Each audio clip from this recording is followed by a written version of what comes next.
Welcome back to my channel, Bring Peace into Your Life. So I've been thinking about the fact that we have just left 2025 and we're moving into 2026. So I've been thinking about the things that I've learned about myself through 2025 and the things that I'll be working on in 2026. So things that I still need to look at and things that have been highlighted for me that will help me moving forward and help me be less stressed and more focused. So what I've been realising is that even though I am quite good with my budgeting, I think I need to be better at it.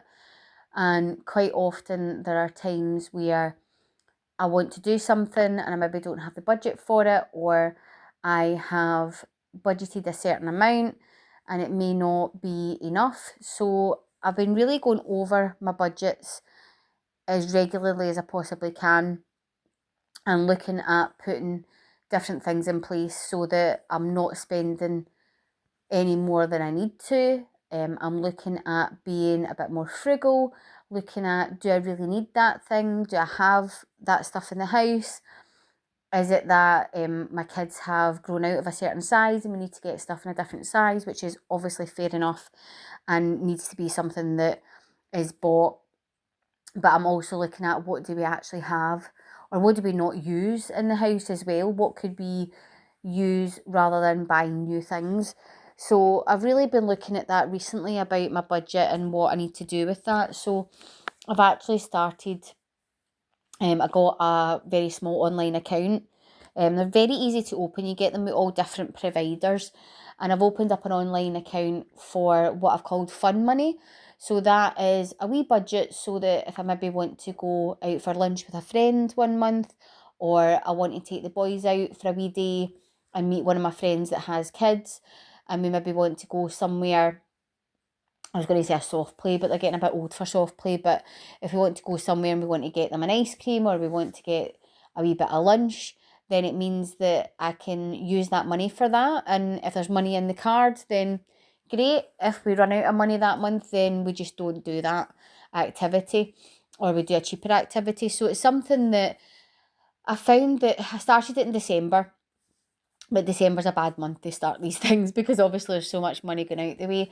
But I found that the idea that I have that there and that I have the opportunity to use it, and if I don't use it, I can let the money roll into the next year, the next month. Or what I can do is I can actually think, right, after say 2 to 3 months, if there's a certain amount of money in it, I can put that into my savings account. So I think that's really going to help me feel that I can actually do these things. I find that when I get to the end of the month and I'm like, right, okay, is everything balanced? If it's not, I feel kind of like I have to not go out with the kids, or not do activities, or not meet up with friends. And really those things are very, very important. And I've realised that in going into the new year, that this year I'm going to really prioritise friendships that are reciprocated. So I think getting to 45, I've actually got to a point where friendship's really important to me, but I don't chase friendship. So if the friendships that I have that are really important are friendships that are reciprocal, so it's not someone that I have to chase, that I'm the one that makes all the plans. It's someone that actually gets in touch with me as well, and it's a mutual thing. So that's what I'm doing in 2026, is I'm really focusing on the friendships that are important to me and the friendships that I value. So having this kind of fun money in this card has been really helpful. I mean, obviously I'm only just starting it, but I think it's going to be a really good thing for the rest of the year. And I think it's going to be really important to have that money there so that I can do stuff with the kids as well.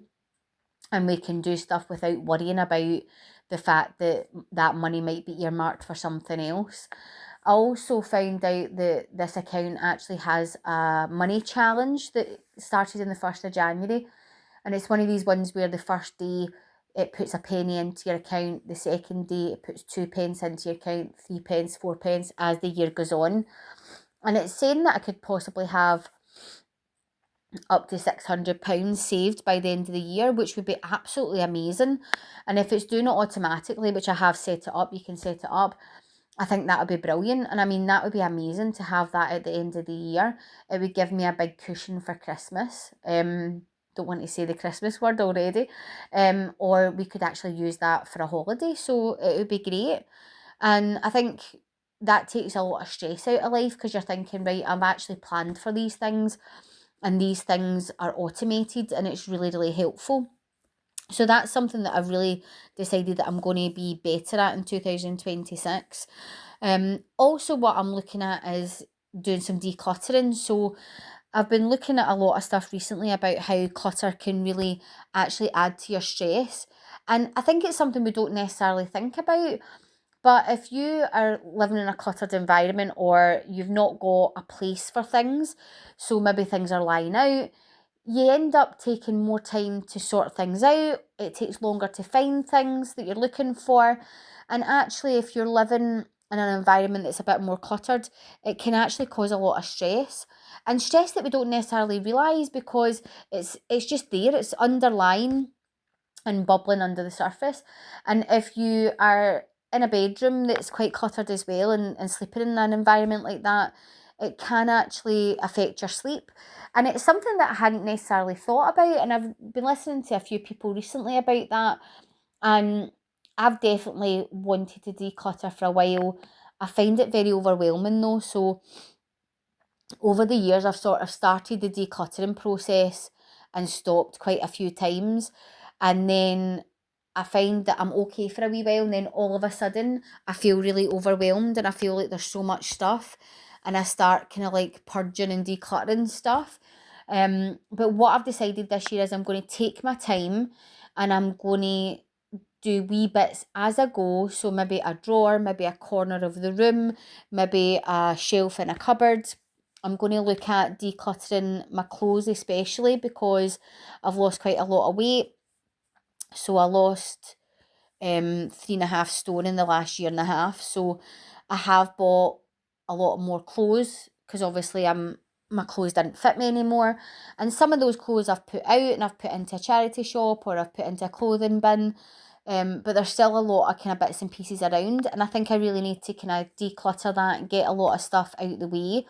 And I think that would be really helpful for me, psychologically and emotionally, because it's taking that out of the equation, clearing the stuff, making sure that my space and my environment and my house is as clutter free as possible. Now, I don't find it that easy, especially with 2 kids. There's always loads of stuff.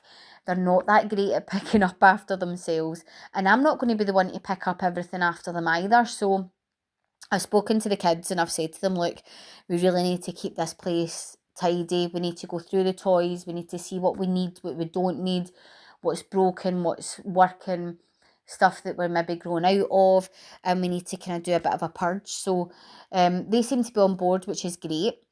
I'm also looking at, I realised that I need to do a wee bit of work on emotional regulation. So I don't often get triggered, but sometimes I do get triggered when I'm having conversations with people, or things are happening, and then I realise, oh my goodness, I'm triggered. How am I going to deal with this? What am I going to do? How am I going to respond to this person?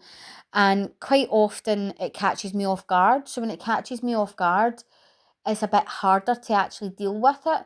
So I've realised that I think that's something that I need to work on as well, is looking at what triggers me, looking at why it triggers me, and looking at working on my emotional regulation. Now, it's something that I've done before, and I have done for years. I think being a counsellor, you do work on yourself a lot, and you do work on what affects you and what triggers you and what can be an issue for yourself.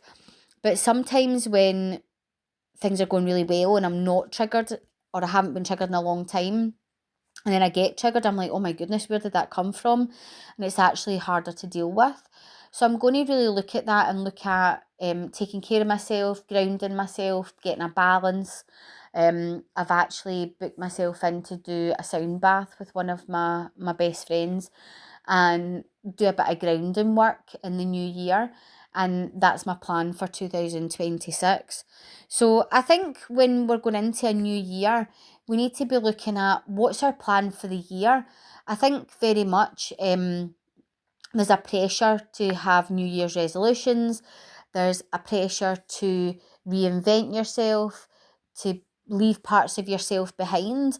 And actually, I don't think that pressure is good, because what it's saying is as if you have to reinvent yourself, you have to be somebody completely different in a new year, which I don't think is really the case. What I think is it's about you taking yourself into the new year, but actually working on things that maybe weren't working for you the year before, looking at bringing new things into your life, bringing things into your life that will really help you be less stressed, and be more connected to people. And that's how I work it. So I'm very much against kind of New Year's resolutions. I feel that New Year's resolutions really set you up to fail. They're a very kind of like short-term goal, and quite often you limit yourself when you set a resolution. So they're really not for me.